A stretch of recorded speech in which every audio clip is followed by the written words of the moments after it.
Just a second. Okay. So let's begin the analysis. Now, corruption has risen over past 5 years, says 55% respondents.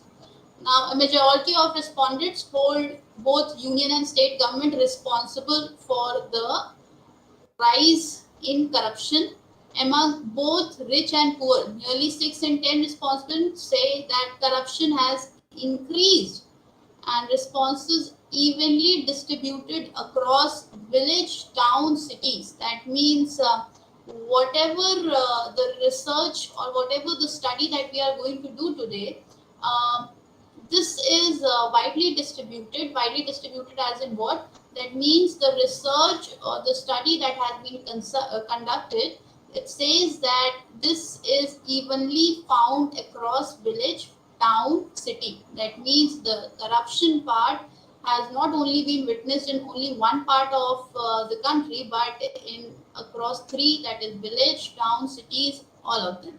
So let's see what it is. Now, there was a poll survey that was conducted, and that poll survey says what? That is your CSDS. Now, this poll, pre-poll survey,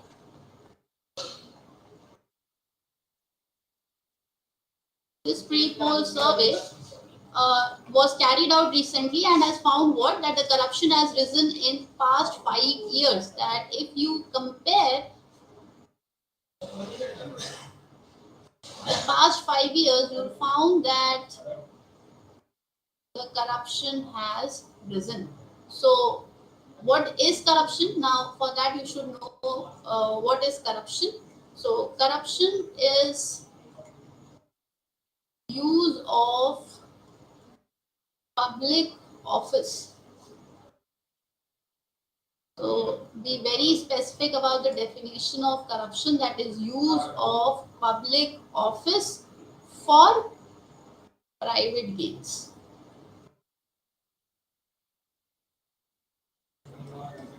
So, use of public office for private gains, and it covers a wide range of behavior and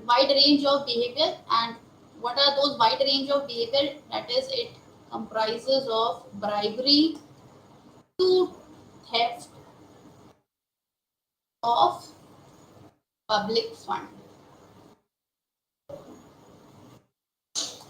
So what has happened, that as per the pre-poll survey of CSDS, it has found that the corruption has risen in past 5 years. And what is the meaning of corruption? The meaning of corruption is use of public office for private gains. And now, when you use public office for private gain, what are the activities that are involved in using this public office for private purpose? That is from bribery to theft of public fund. That means even the theft of the public fund is considered as corruption. Fine. Now, what are the various reports that have recommended it? So, 1 minute. Okay.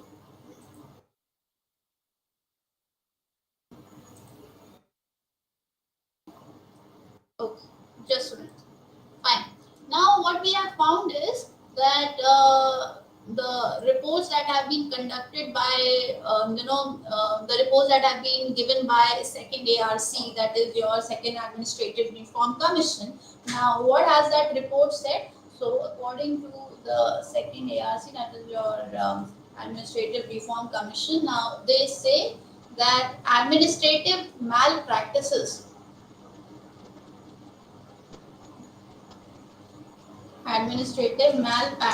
take many form in India, and numerous form of corruption and abuse of. So, administrative malpractices take many form in India, and what are that? One is corruption, and another is abuse of authority.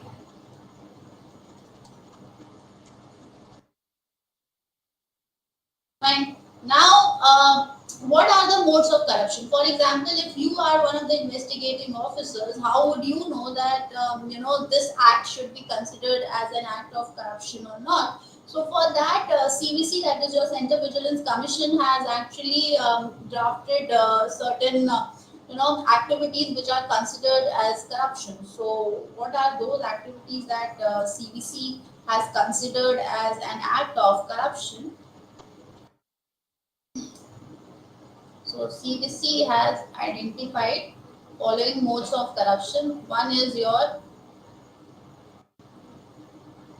misappropriation of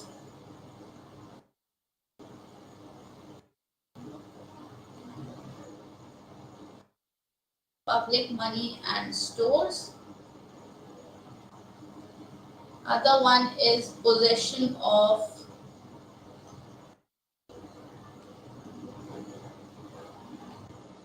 disproportionate assets. Next is abuse of official position.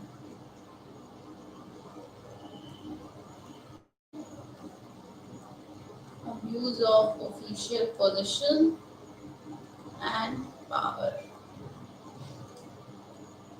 Next is acceptance of gifts.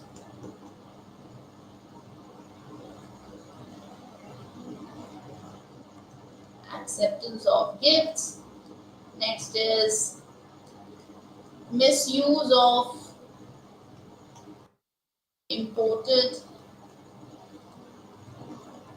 and allotted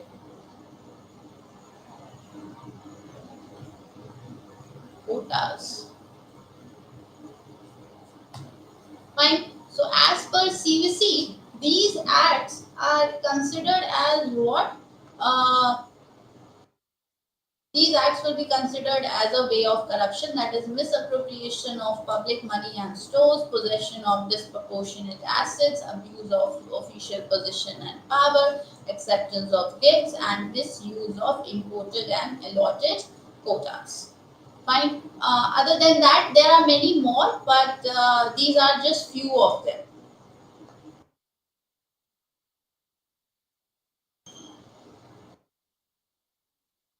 Fine. Now the point is, what are the causes of corruption? What could be the reasons behind corruption? What is why is it that there is need of corruption?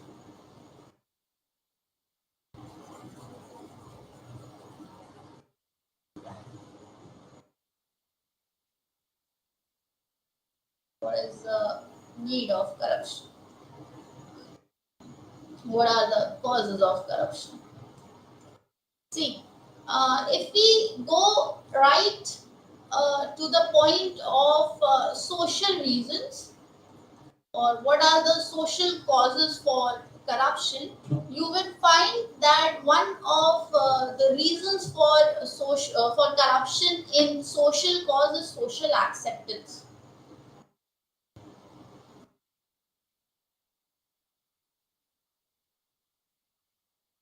Social acceptance.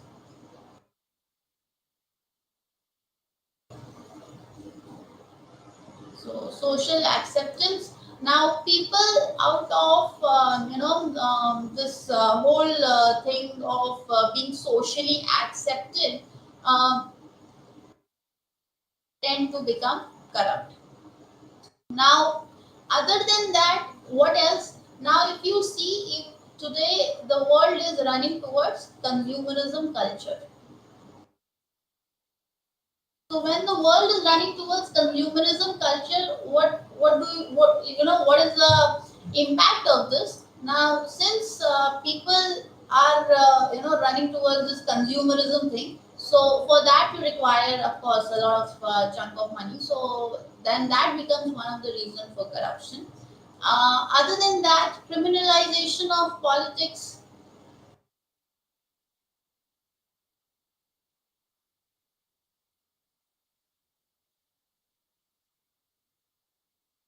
So criminalization of politics is leading to what? Corruption. Because they are the one who are the office holder of very important positions. Now when they are sitting at such important positions and they are having this theft or criminal record, so definitely the office will get affected.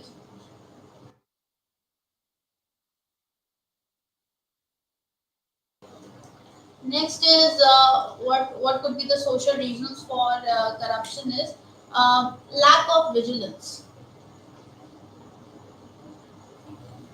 Lack of vigilance. Lack of vigilance of civil society and local vigilance means people are not that attentive to actually have a check as well as ensure accountability. That means the funds that have been allocated to the office, to the respective ministry, the civil society at the local level is not that vigilant that could hold the ministry or the institution accountable. So that could be a check for corruption. So even this practice is lagging. That is the reason why we witness corruption much high. Fine. Okay, so that was with respect to all these practices with respect to your social level. Now, what else?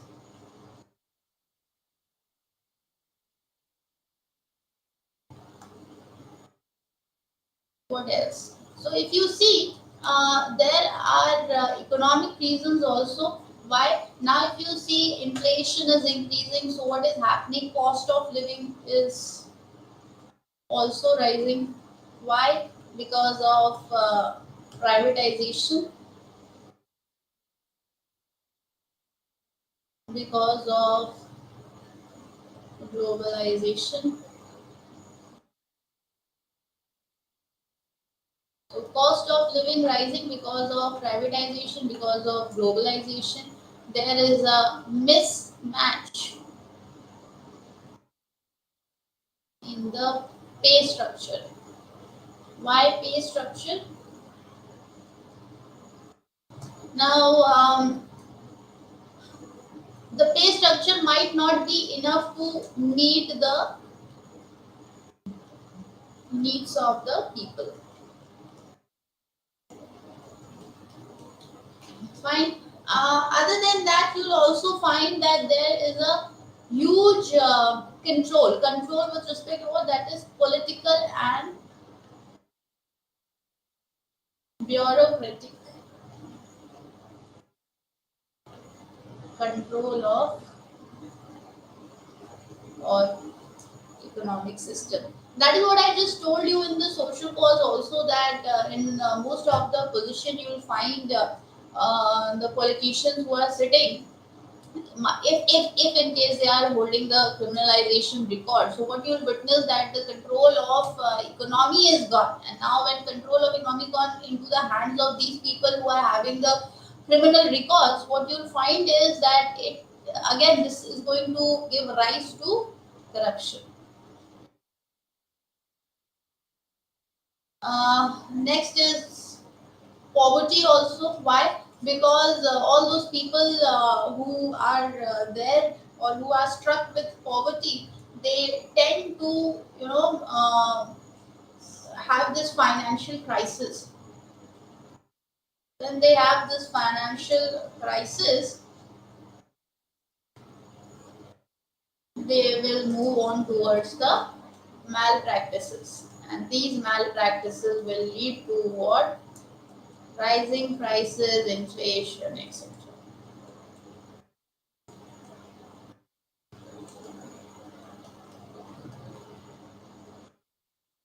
Fine.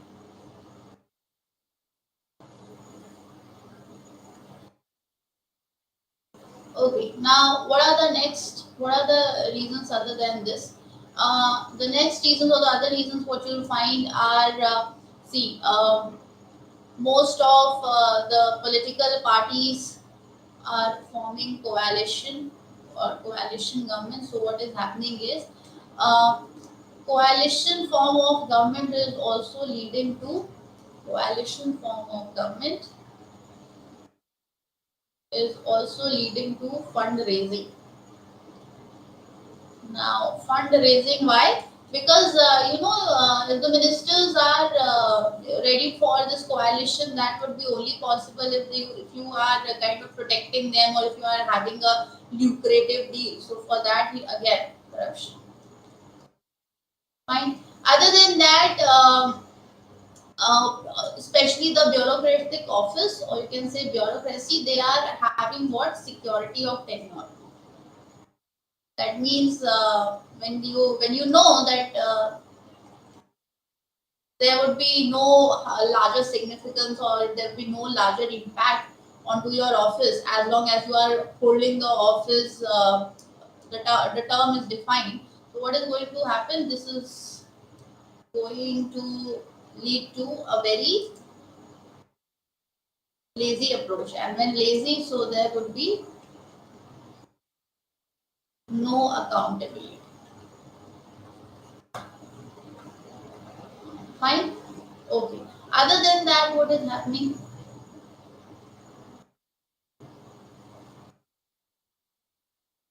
There is judicial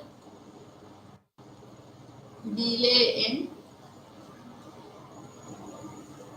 disposal of cases. Now, what is happening is there is this very famous quote that justice delayed is justice denied. So, when we say that justice delayed is justice denied, what is happening? That is delay in the disposal of cases. So, when there is delay in disposal of cases, definitely the grieved party or any of those parties will try to have instant solution. So, what will that lead to? Corruption.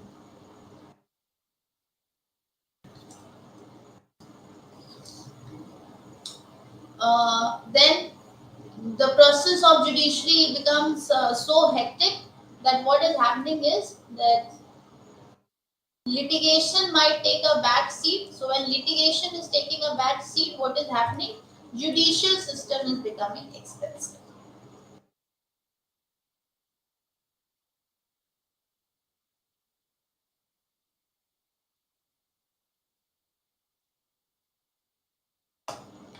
Fine. So what you need to do over here is that you should know what did the report talked about. You should know. Just a minute.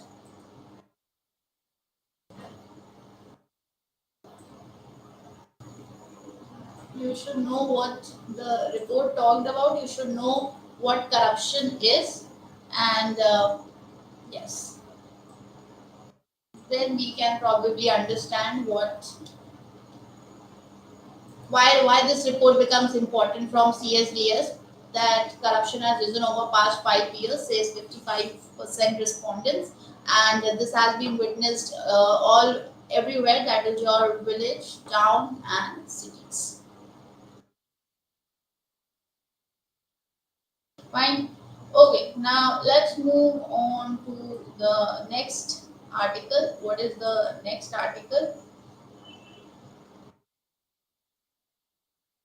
Okay, so the next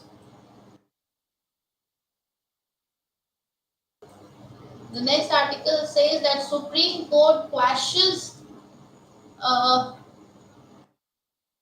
rupees 7,687 crore award against DMRC as patently illegal. So the Supreme Court on Wednesday quashed an arbitral tribunal award directing that Delhi Metro Railway Corporation to pay this much to Delhi Airport Metro Express Private Limited, a special purpose vehicle of Reliance Infrastructure Limited, that is your RIL, and Space Constructions. A three-judge bench headed by CJI DY Chandrachud excised the top court's rare powers under Article 142 of the Constitution in a curative petition that was filed by DMRC to lift the exorbitant liability of the public utilities shoulder. Now, Chief Justice Chandrachud, who authored the 39-page judgment, said DMRC had suffered a grave miscarriage of justice from the Arbitral Award of 2017, judgment set aside. The Supreme Court also set aside its own judgment of 2021 in the case a two-judge bench of the top court. The 2017 Arbitral Award overruling the decision of a division bench. Now, what is the whole case all about? Just a minute. So, if you see, the judgment was all about what that the Supreme Court has talked about this Delhi Metro Corporation to pay this much to Delhi Airport Metro Express private line. Now, what are the comments that are coming from the top court, and what has the Chief Justice said? That DMRC suffered a grave miscarriage of justice from the arbitral award of 2017 in a scathing comment about the top court's unwarranted interference in 2021. CJ Chandrachud observed that by setting aside the judgment of the division bench, this court has restored a patently illegal award which saddled a public utility with an exorbitant liability. So, agreeing with DMRC, the bench observed how even the Supreme Court in 2021 had incorrectly considered the CMRC, that is Commissioner's Metro Rail Safety certificate, to be irrelevant to the question of the validity of the termination. Now, let's wait what the judgment is going to, finally what is going to happen. For that, we need to wait for the editorial to come, then we can more strictly cover what they are actually talking about. Fine. Now let's move on to the next article. The next article says that India likely to just a minute.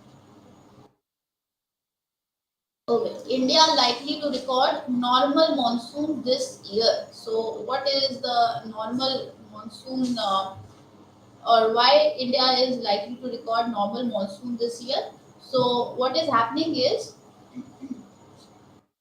just a minute. Okay. So here what we are going to study is about Indian monsoon.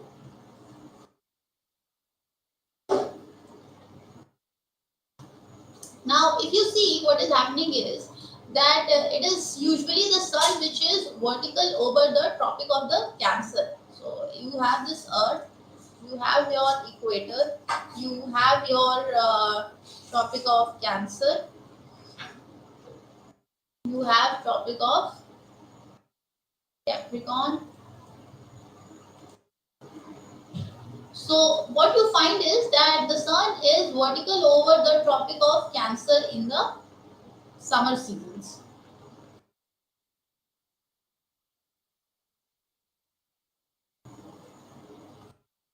And this part is which one? This is your northern hemisphere.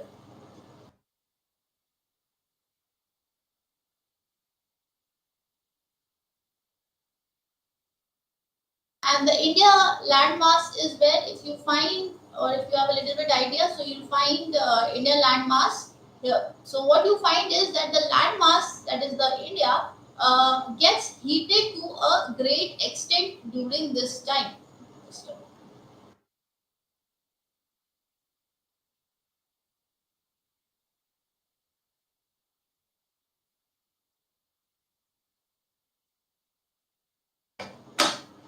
Just a minute. Okay. So what you find here is that this landmass gets heated to a great extent during this time, and what happens is that this leads to formation of what? Low pressure condition. Now this leads to formation of low pressure condition over where? Over the Indian landmass. And what happens is, now since this is a low pressure condition which is created in the landmass, and this low pressure condition is on the landmass as compared to the Indian Ocean region.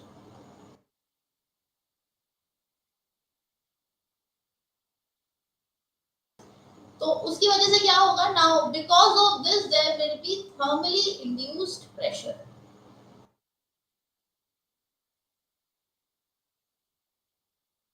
Thermally induced pressure. This thermally induced pressure is where this thermally induced pressure gradient is reduced from the ocean. That means these are your ocean, from the ocean towards Indian subcontinent.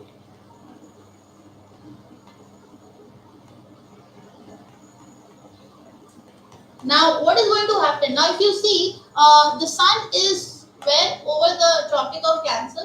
You find the India landmass over here. Now, this landmass gets heated. Now, when this landmass gets heated, there is a low pressure condition that is formed. Now, when this low pressure condition is formed in the landmass, what is going to happen?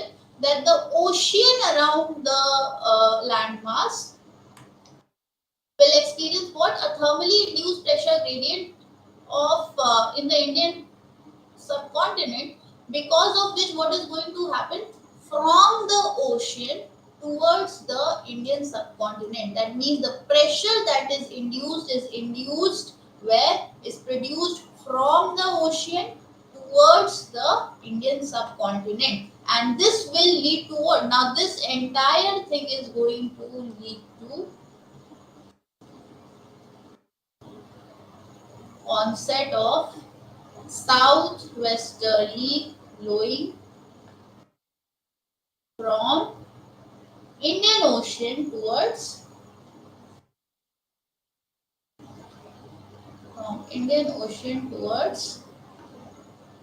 India.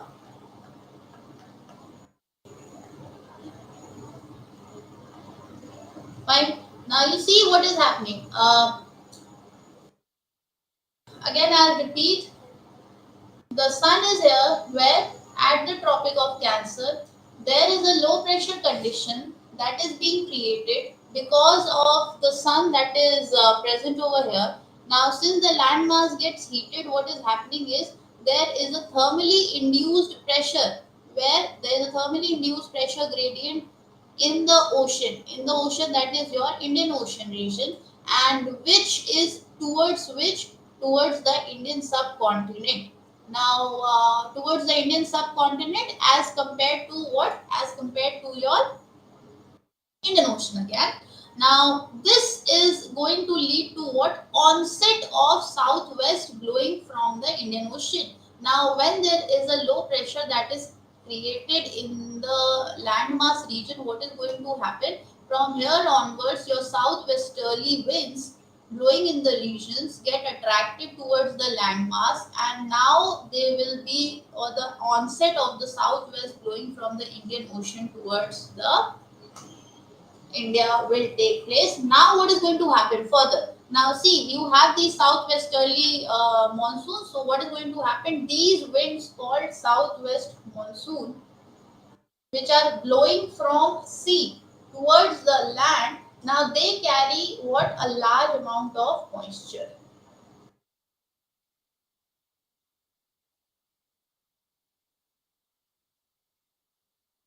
They carry a large amount of moisture. Now, because these winds, that is your southwesterly winds, are carrying a large amount of moisture, this is going to lead to what? Rainfall over landmass.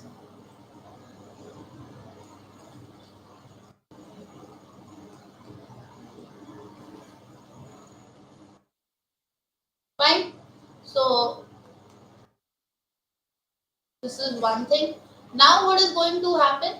Now, this is the process through which the southwesterly winds will be entering the landmass area. Now, you see, what I told you is that the sun is over the top of the Tropic of Cancer. But because of this, heating of the landmass is taking place, right? Now, when the heating of the landmass is taking place, just a minute.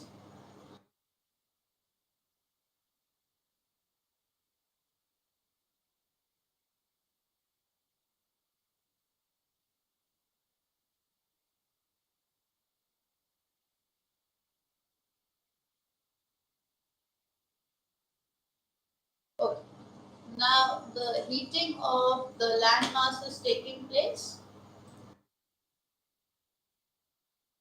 Now if you see, if land is getting heated, so definitely land will get cool also. So what you now see is when the land was heated, the southwest monsoon winds or the southwesterly winds got attracted towards this region.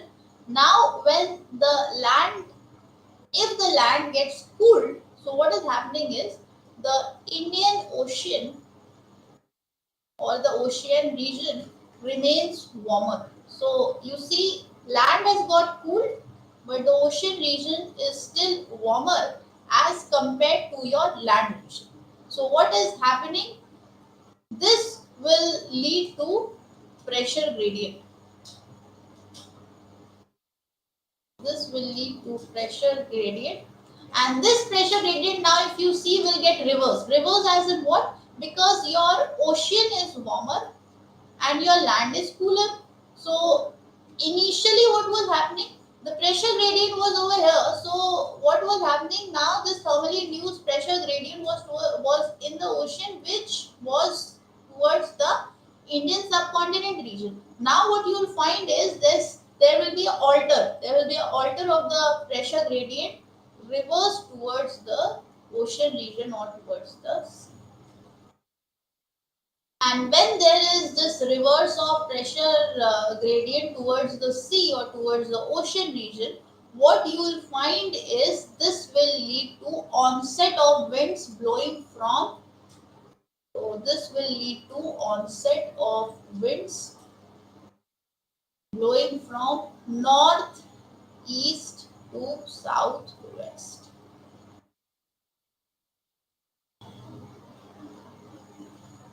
Let me explain you this again.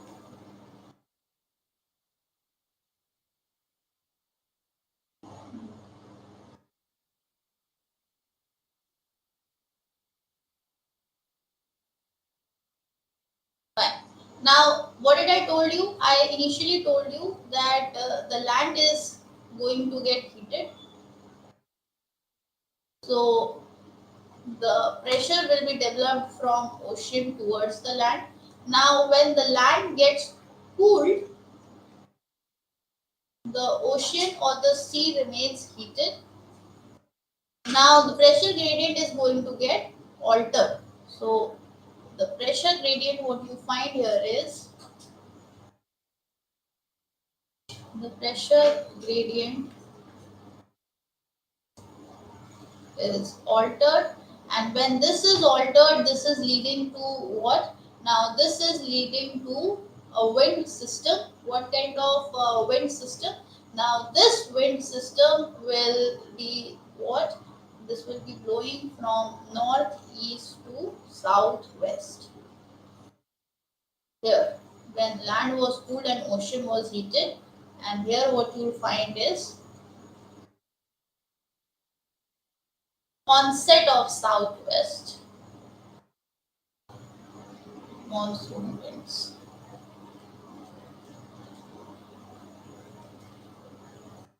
And here you will find land cooled, ocean heated, pressure gradient getting altered. So winds moving from northeast towards the southwest. And this wind system is called as northeast monsoon. Now, since the winds at this time blowing from land towards the sea, hence they are carrying very little moisture, and they are carrying little moisture. So what is happening? The winter season over the Indian landmass, the winter season over Indian landmass remains largely dry.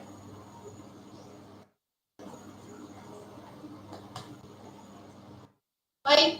So if you see what is happening during the winter season, the Indian landmass remains largely dry. Why? Because there is a little moisture. And why there is little moisture? Because now the land is cooled, the ocean is heated, and the transfer is taken from land to ocean. Why? Because the pressure gradient is transferred or is altered from land to ocean. Now the movement of the winds are going from northeast towards the southwesterly. So if you have this little bit idea, so this is your northeast region, and now these northeast region are going towards your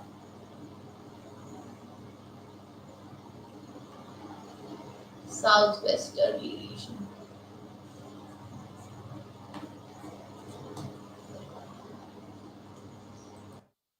Fine. Okay. Now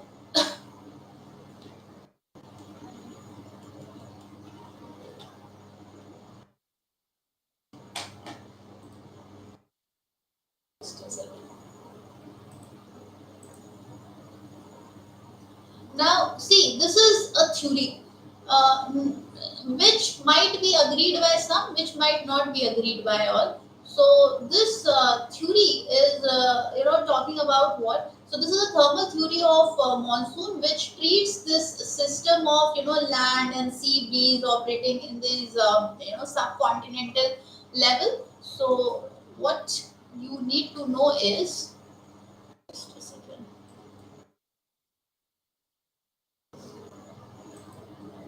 Okay.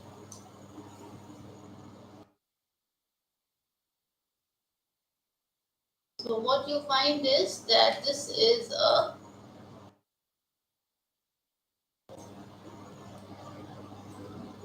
considered as a thermal theory. So thermal theory of monsoon.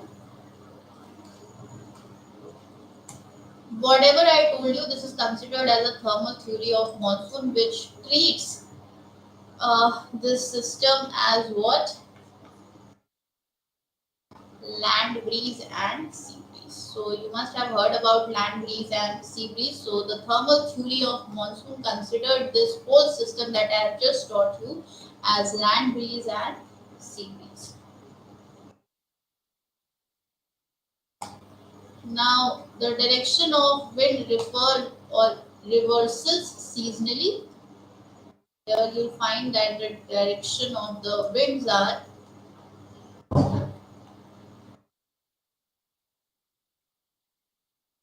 reversing reverses seasonally rather than daily.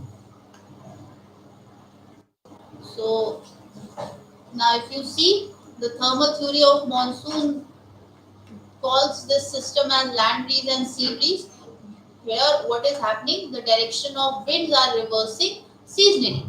But when you have actually studied land breeze and sea breeze, you find that there is this reversal of winds which is not happening seasonally. So what do I mean to say is that here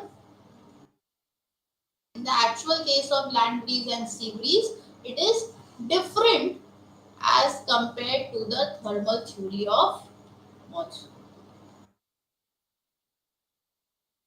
Fine. Okay. Now, I told you about thermal theory of monsoon. Now, there are certain people who have been criticizing this thermal theory of monsoon, or you can say classical theory of monsoon.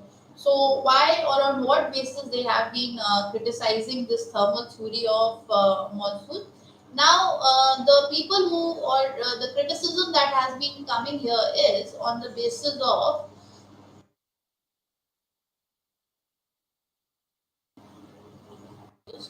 oh, so the criticism that has been coming on the basis of, they say that this theory visualizes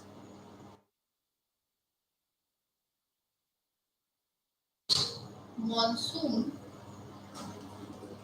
as regional surface winds only.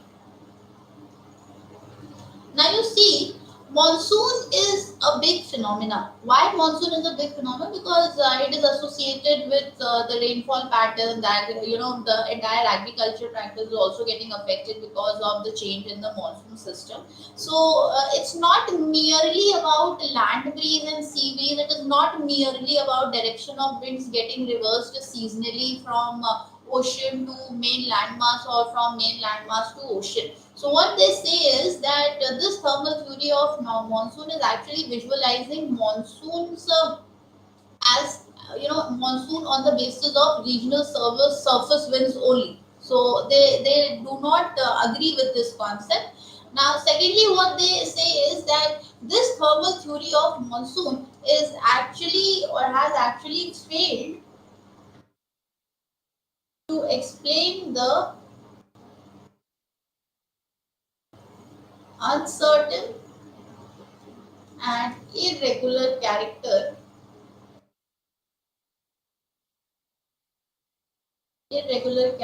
of dynamic monsoon.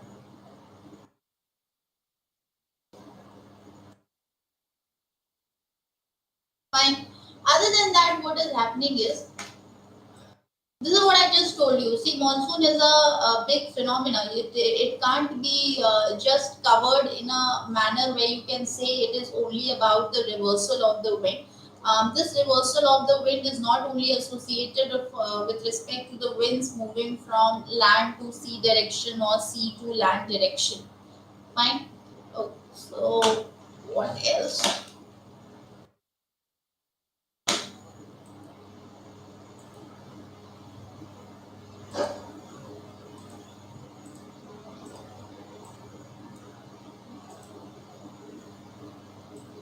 Okay. Now, what else? Now, modern climatologists have expressed their doubts with respect to what? About the thermal origin of, or you can say about the thermal origin, or you can say about the low pressure or the high pressure areas over the land. So, they have expressed the doubt, and this doubt is with respect to what? So, according to them, what they say is that the position of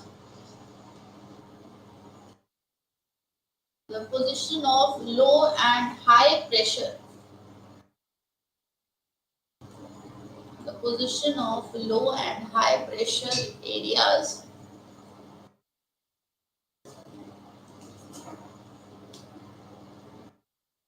changes suddenly. So the modern climatologists are of the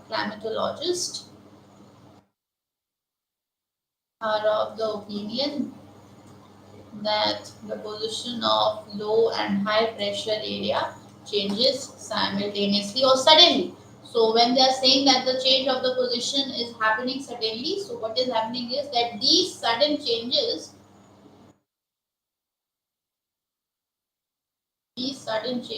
are not exclusively related to thermal conditions. So what they want to say is, now according to them, what is happening is that winters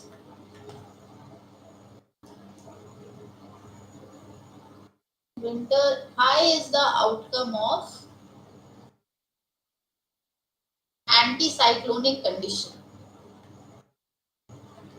So in winters, what you find is that there is a outcome, and what is that outcome? There are conditions of anticyclonic conditions that you witness over the Indian subcontinent, and this is happening due to southwesterly jet streams. So the modern climatologists are not, they are not favorable of the opinion that it is merely about land breeze and sea breeze which are happening seasonally.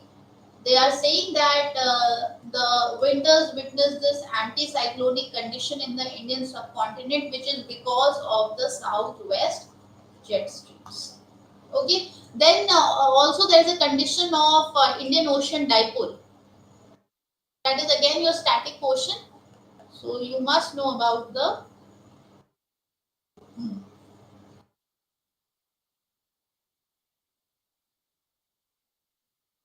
Indian Ocean dipole.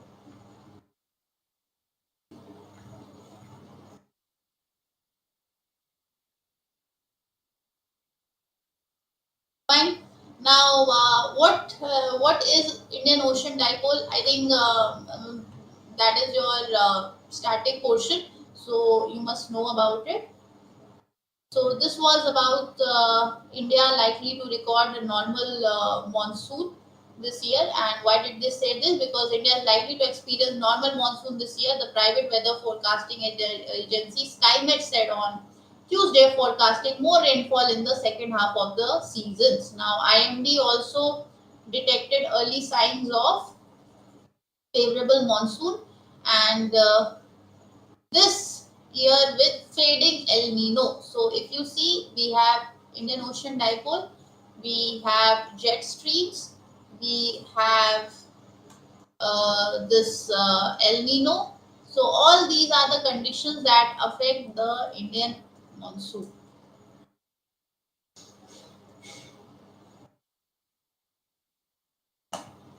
Fine. Okay, so let's move on to the next article. Now, the next article says that the climate crisis is not gender neutral. So, what is it all about? So, the article is written by Dr. Soumya Swaminathan. She's the chairperson of MS Swaminathan Research Foundation. So the climate crisis is already here and does not impact everyone equally.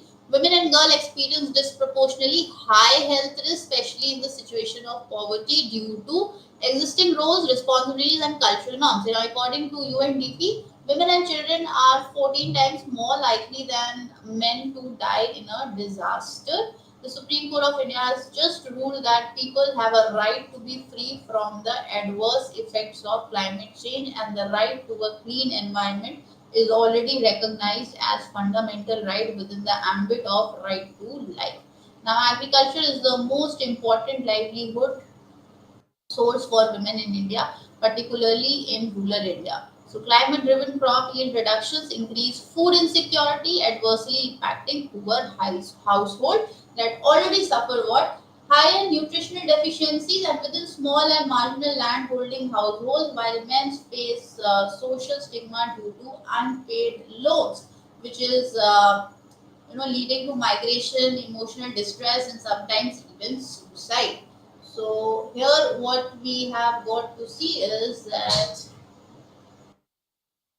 we are talking about. That means, according to the reports of UNDP, we have found that women and children are 14 times more likely to die in disaster than men. Now, the point is, I have just read down the article, so I told you about the impacts of climate change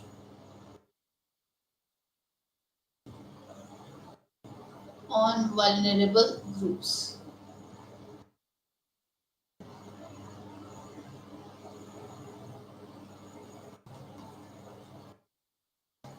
Now, what are the impacts of climate change on vulnerable groups? The first impact, what you find, what the climate is going to have on vulnerable groups is, I've just read down, and it was the health risk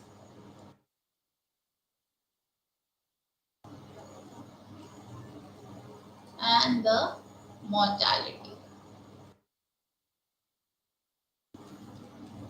So health risk and mortality. So what is happening is that the women and the girls, especially those who are affected with poverty and are also having what nutritional deficiencies,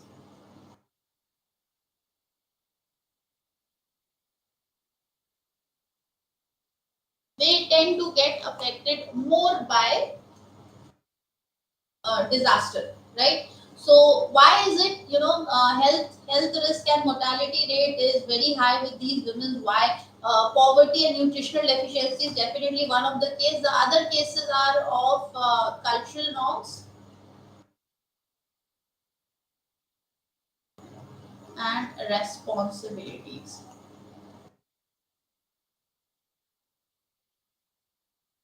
Now, this also leads to a lot of death, or you can say misery during the disasters, especially to the women section or female section. Now, what is happening other than this? Now, other than health risk and mortality, you'll find that they are also vulnerable to agriculture and livelihood vulnerabilities. So, agriculture and livelihood vulnerabilities.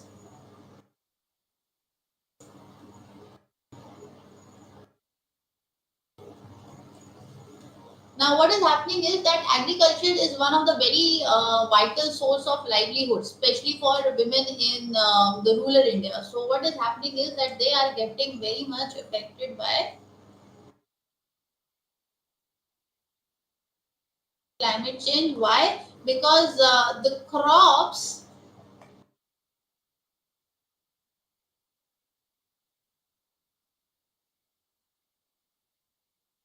get reduced, or there is a crop reduction, which is leading to food insecurity.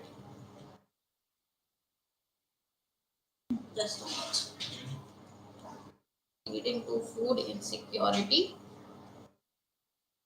Now, when there is this rise in food insecurity, what you find is when there is rise in food security, what you find is they are affected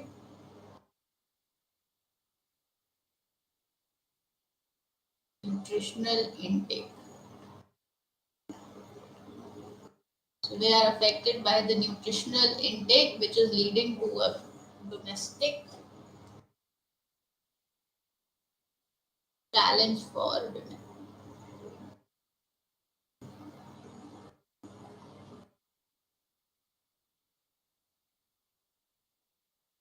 Fine. Now, this is with respect to your estimate.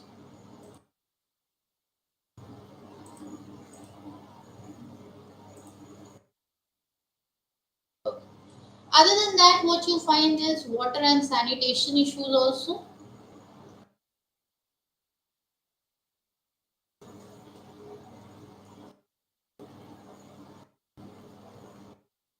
Why water and sanitation issue? Now, if you see, when there are extreme, weather events happening, so there will be a disruption in the water cycles also. So, extreme weather events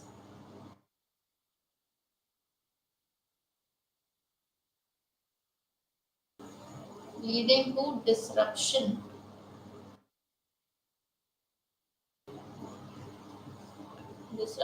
in water cycles, which is making access to safe drinking water difficult.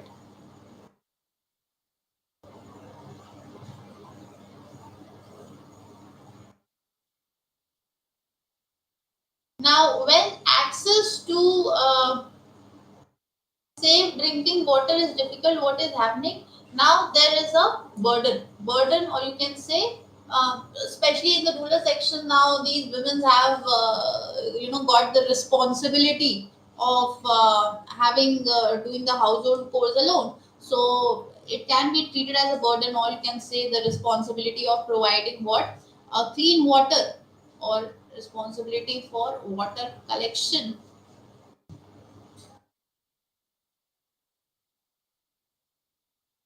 lies with the women. So now what is going to happen?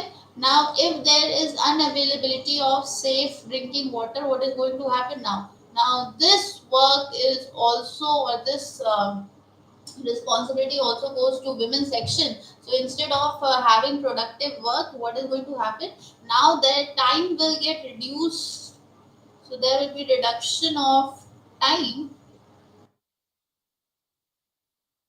for productive work and healthcare.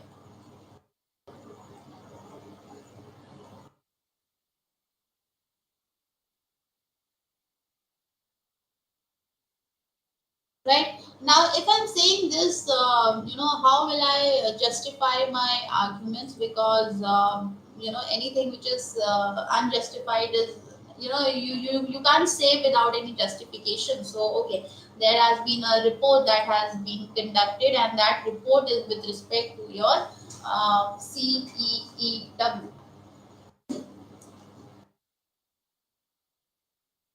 Now this report of CEEW in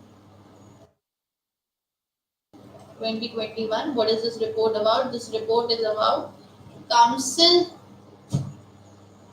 on Energy. So, Council on Energy, Environment and Water. So, the Council on Energy, Environment and Water has found what? That 75% of Indian districts are vulnerable to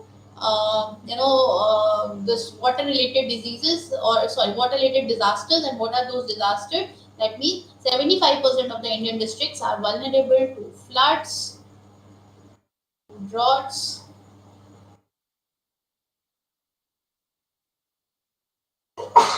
excuse me, so floods, droughts and cyclones. And also National Family Health Survey 5 has showed that over half of the women and children living in these districts, which districts, that means these 75% of the district that I have told you are affected by floods, droughts and cyclones. So according to the National Family Health Survey 5, they have said that they show that over half of women and children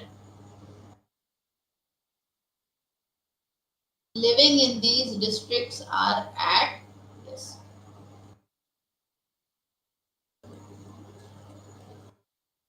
Fine. What else?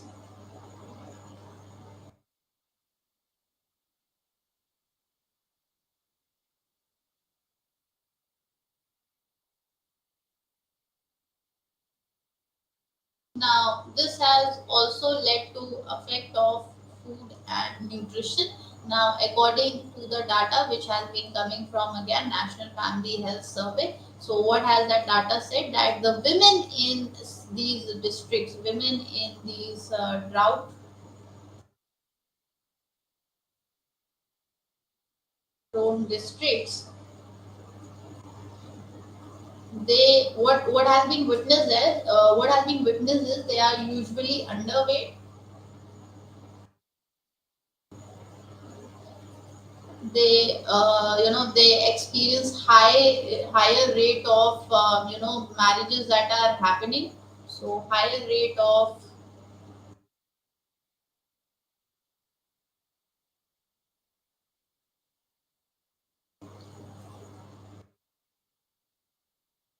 higher rate of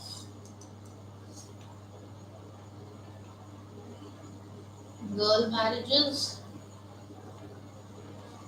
Then they have also witnessed what? Nutritional insecurity among these women in the drought prone district. So nutritional insecurity,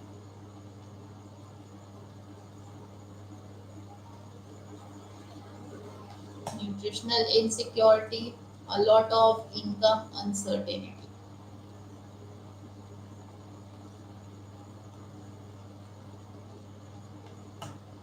Fine.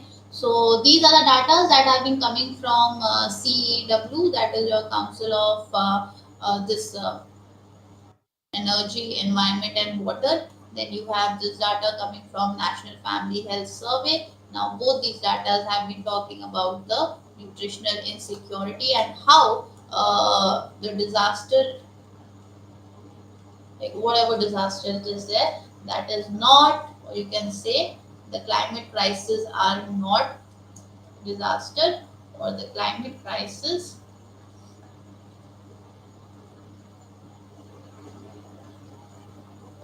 are not gender neutral.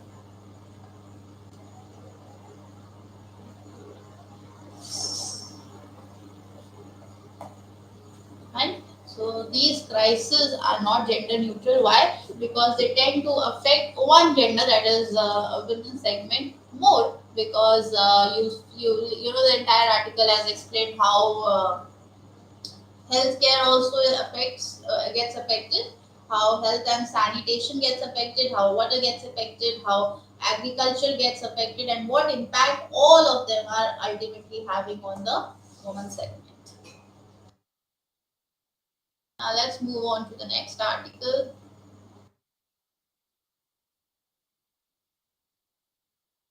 Oh, okay. So Peter Higgs, who proposed uh, Peter Higgs, who proposed existence of God particle dyes. So Nobel Prize winning physicist Peter Higgs, who proposed the existence of so-called God particle that helped explain how matters formed after Big Bang had died at the age of 94, the University of Edinburgh said Tuesday.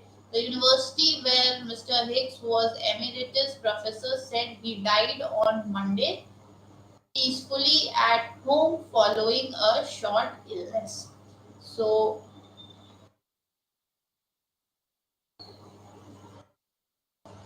Mr. Higgs predicted the existence of a new particle, the so called Higgs boson, in 1964, but it would be almost 50 years before the particle's existence could be confirmed at Large Hadron Collider.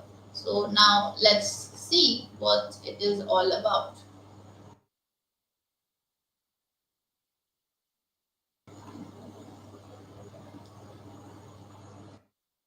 What has happened is that the British physicist, that is your Peter Higgs, uh, has passed away at the age of 94. Now, he was the one who came with the idea of Higgs boson particle. So, he came with the idea of Higgs boson particle, which is also known as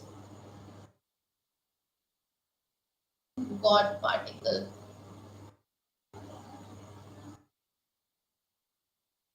So, like, how did the entire process happen? So, what happened was that Peter Higgs in 1964 gave a theory, and this theory is related to how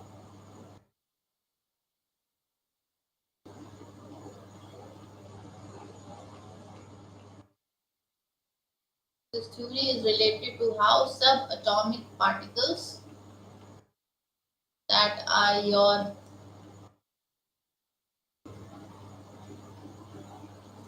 building blocks of matter.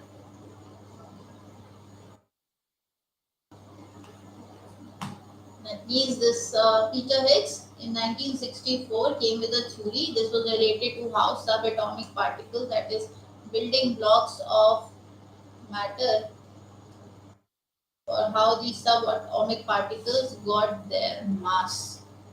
Where did they got their mass from? So what happened was, here he predicted what? That there is a existence of a new particle. There is the existence of new particle, and which was later named as Higgs boson. And this was granted,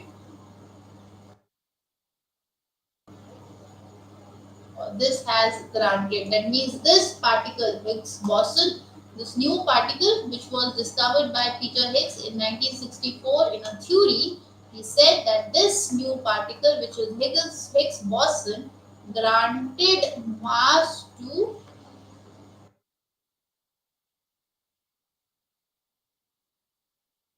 granted mass to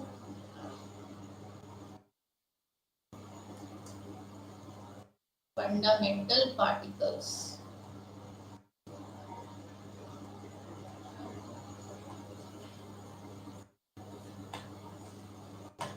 Fine. Now, after this, what else? Now, he suggested, who? Peter Higgs, he suggested that, after Big Bang, in early stages, what happened was that the fundamental particles did not have any mass. That means when this Big Bang happened, Big Bang theory.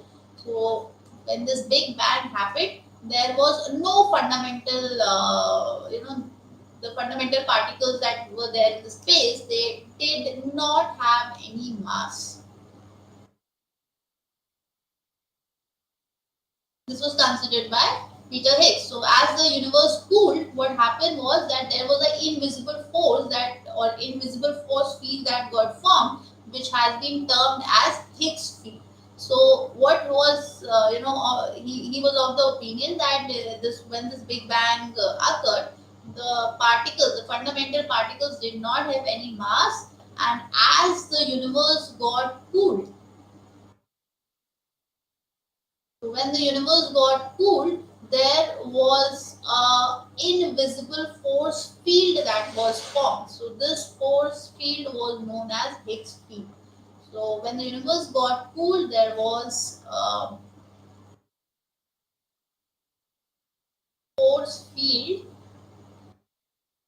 that was formed, and this force field is known as Higgs field.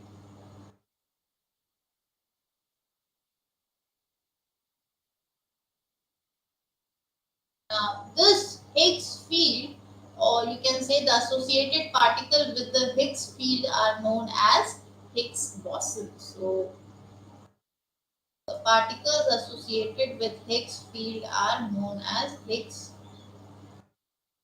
boson.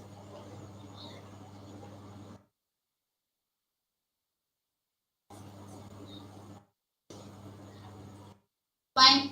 Other than that, any particle that interacted with Higgs field got mass. So, whatever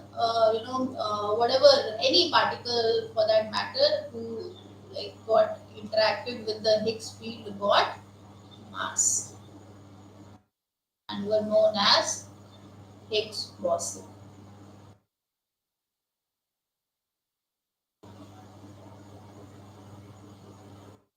Fine. So all those particles who reacted with Higgs field, they got mass and they were known as Higgs boson. So when they got mass, they were known as Higgs boson, and all those particles who didn't got interacted, they remained massless. So the one who didn't reacted or didn't, they were not acted or they didn't encounter this force field. So the one who didn't interacted, they remained massless. So they remained massless, and the one who got interacted with the Higgs field, they became heavier or they gained mass.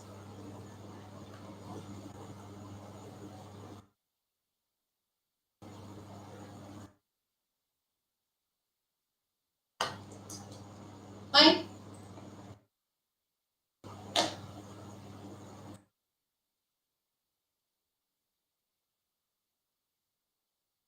Okay. Now what happens further? Now when they are gained mass, what?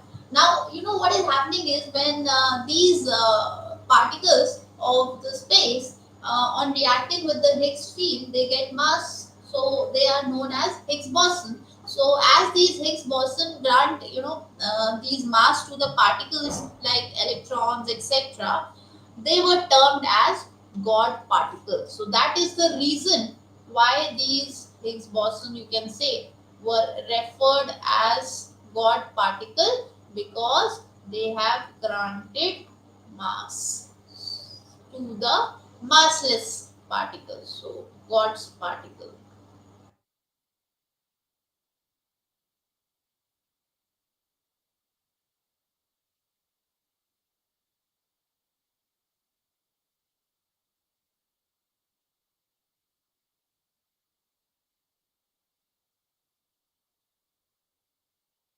They were referred as God particle. Why? Because they have granted mass to the particles. And who are those particles? Like electrons, quarks, etc. And they were referred as who? The Higgs bosons. Now these Higgs bosons were referred as what?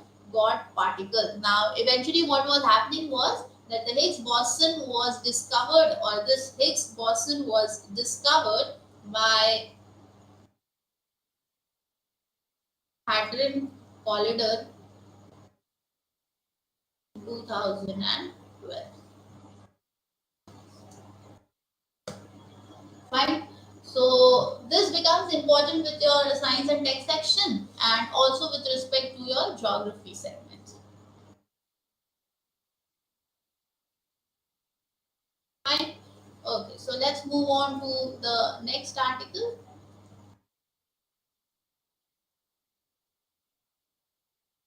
Okay, so the next article says lavender cultivation turns farmer into big businessmen in Jammu and Kashmir's Noida region. So, what is this? Now, what you need to know over here is about the lavender cultivation. So, let's talk about lavender cultivation. So, what you find is that the Union Ministry of Science and Technology initiated what? The lavender revolution through CSIR aroma mission.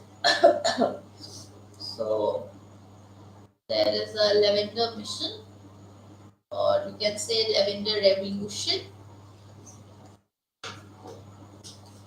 by Ministry of Science and Technology. The Ministry of Science and Technology has initiated what? The lavender revolution through CSIR's aroma mission.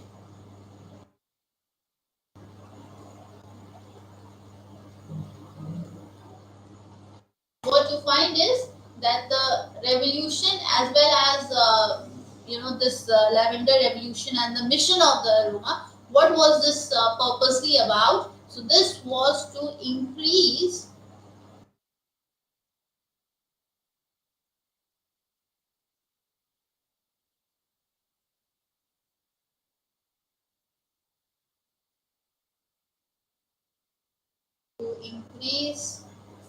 lavender planting in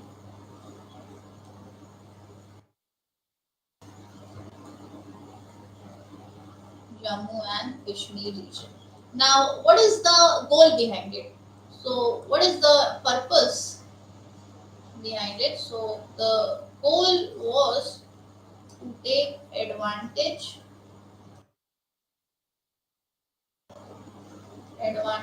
of locations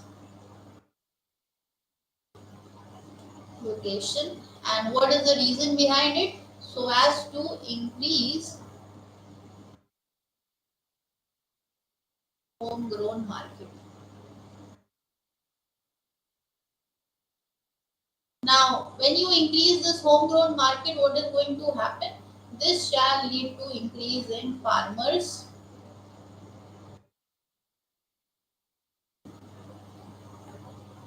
revenue.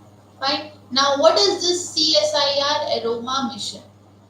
Now, the CSIR aroma mission is to bring about transformational change in aroma sector. And how is this happening? Transformational change in aroma sector. So this is happening by implementing a lot of changes and bringing in a lot of interventions with respect to your agriculture, processing, and product development with respect to what? So as to boost aroma industries growth and rural employment.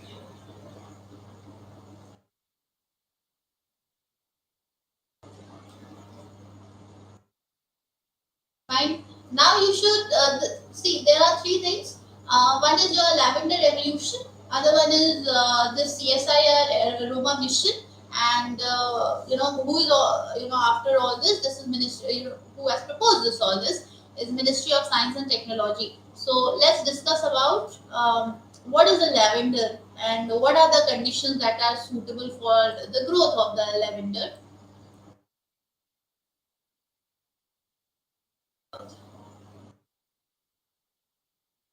Just a minute.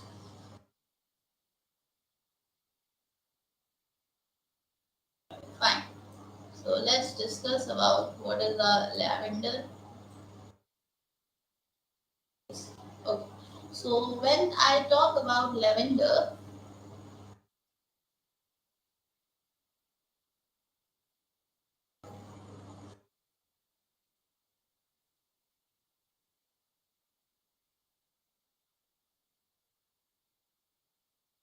lavender is a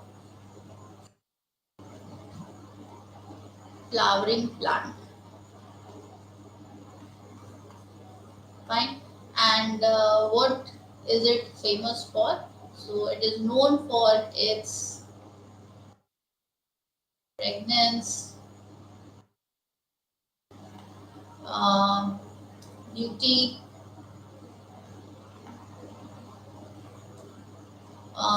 medicinal purpose.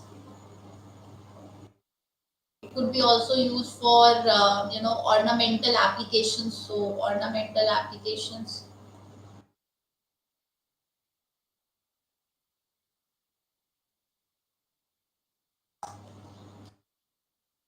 Fine.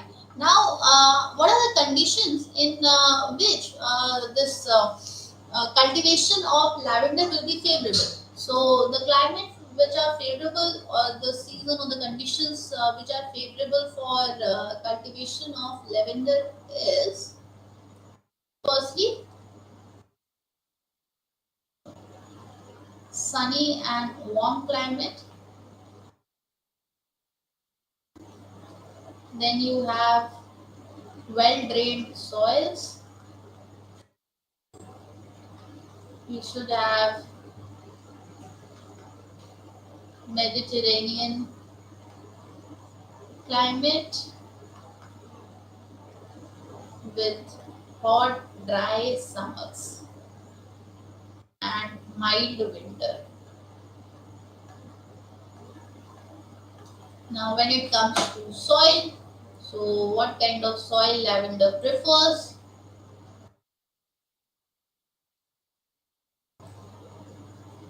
So, lavender prefers well drained soil having a pH which is between 6.5 to 8.5, then having a sandy or loamy soil which will provide a good drainage. So is favorable for cultivation of lavender. Fine. Okay. Other than that, the kind of watering activity. So this is lavender is a drought tolerant and it still requires watering. Fine. So these are the conditions which are favorable for the cultivation of lavender. Now let's move on to the next article. This is how lavender looks like. I have just shared the screen with you. This is how lavender looks like. Okay, so the next article talks about, the next article is saying that the different approaches to AI regulation. Now, what is different regulation with respect to AI? Now, the point is that why do we even need AI regulations in India? So, if you see, there are a lot of concerns. In my classes also, I have particularly told about this, that there are concerns that are related to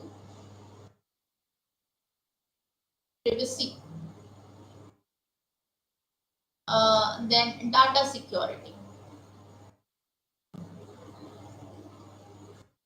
then ethical use of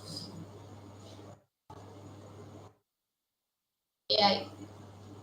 Then, so all this are the concerns, probably because of which we require this AI regulation in India. Now, with development, what is going to happen is that India will soon become home to over 10,000 deep tech startups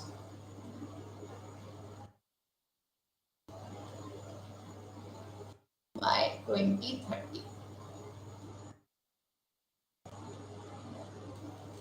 So 10,000, India will soon become home to over 10,000 deep tech startups by 2030.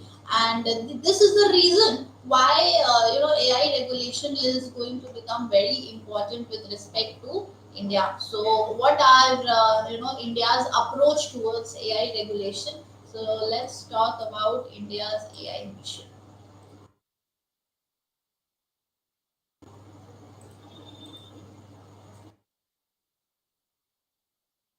What are India's AI mission? So now India's AI mission is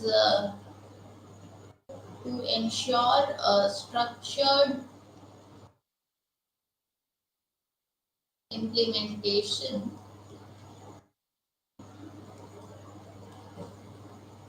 India's AI mission is to ensure a structured implementation of India AI. Now, what is this India AI all about? Now, this is this how this mission could be established. So, this mission is possible if we are having both public and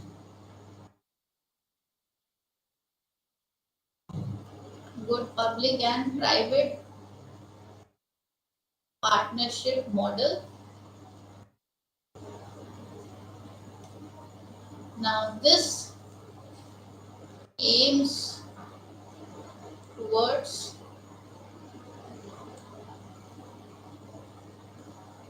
nurturing India's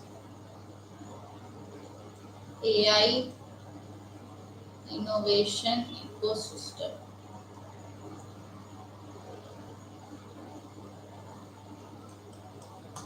So India's AI mission is what? Now this ensured a structured implementation of India AI mission. Now this is possible by having a good public-private partnership model which aims towards what? Nurturing India's AI innovation ecosystem. Now it is not only about India's AI mission. Why? Because at global level we have EU also, we have China also, we have UK also. So what was the China's approach towards AI mission? I will just give you a glimpse of it. So China's approach towards AI regulation always emphasized towards the framework of what? Now this emphasized on the framework towards fostering the innovation. So when they were fostering the innovation, they were trying to implement or safeguard the interest of the social and economic objectives. So, how did they ensure this? So, they ensured this by bringing stringent personal data protection, and for that they required what? Access to user content and processing. Now, this was with respect to China. Let me explain the detailing of UK, how UK was able to implement AI regulation. So, UK has adopted a context based approach.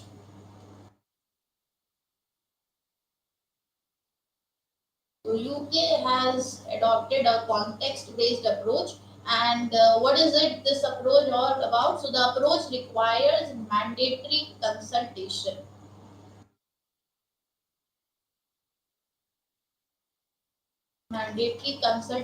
with regulatory bodies.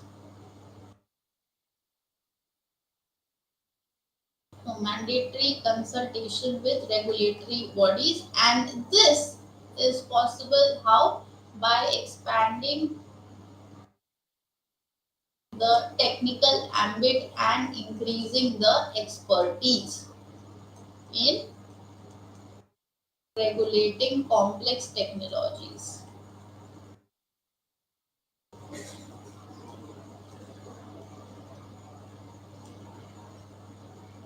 And this is possible how?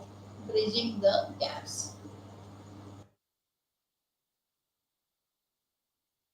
Bridging the gaps with respect to what? Regulatory mechanism.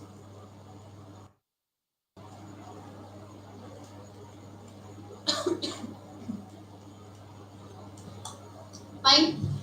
So this is probably the reason why India also needs AI regulation. Why? Because other countries have this AI regulation, and I have just told you that India is going to soon become what? A place where you are going to witness what? You are going to witness 10,000 deep tech startups, and this is happening 6 years ahead, that is by 2030. So when you are going to have this home to 10,000 deep tech startups, what you need to do is that you need to have a regulated a regulated probably measures for data security and privacy. Right. The next article talks about strong link between high glycemic index diet and diabetes. So, what is this about? Now, since I am short of time, so I'll let you know what this article is all about. So, recently, a recent study was published in Lancet, and what did this study was about? Now, this study provided the strong evidence with respect to what? Linking high glycemic index. So linking high glycemic index and glycemic load diets to an increased risk towards type 2 diabetes. Now, the study conducted across the 5 continents. So they suggest what? That you need to consume less of glycemic index and glycemic load diets, which will help in preventing the diabetes, especially among the individuals who are having high body mass index. So the finding has highlighted importance of nutritious foods choices in diabetes prevention. Fine. So this was all about this week's analysis. Now what you can do is that you can just go and have a deeper analysis about GI, that is your glycemic index, and GL, that is your glycemic load. Fine. So this much was for today. Thank you so much.